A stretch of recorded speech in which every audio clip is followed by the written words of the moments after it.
వీడి దుంపదేగా, వీడేంటి పెళ్లి కొడుకు గెటప్ వేసేశాడు?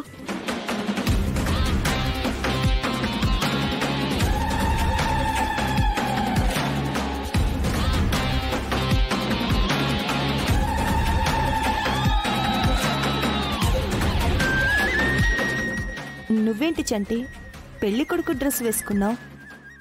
పెళ్లి కదా మేడం.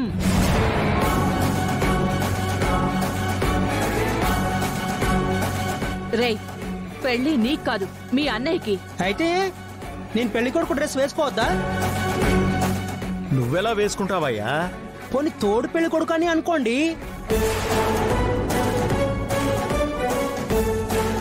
తోడు పెళ్లి కొడుకంటే నీలాగా తాడులాగా ఉన్న వాళ్ళని కూర్చోబెట్టారా? ఇదిగో చిన్న పిల్లాన్ని కూర్చోబెడతారు. నువ్వు ఈ బట్టల్లో ఉంటే వచ్చిన చుట్టాలందరూ పెళ్లి కొడుకు నువ్వనుకుంటారు. పెళ్లి కొడుకు నేనే అని వీళ్ళెవ్వరికి తెలియదు.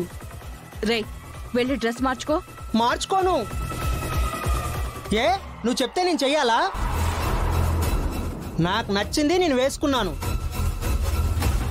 కాదు కూడదు అన్నారనుకో, నేను అసలు ఈ పెళ్లిలోకే రాను. రేయ్, రాకపోతే పోరా.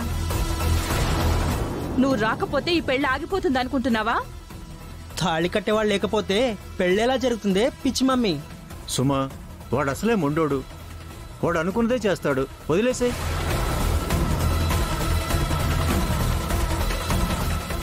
వైష్ణవి, నువ్వు వెళ్ళి అక్షితని రెడీ చెయ్యి. యాండి, మీరు వెళ్ళి చరణ్ సంగతి చూడండి. బావగారు, మీరు కూడా రండి. వస్తాను నాన్న.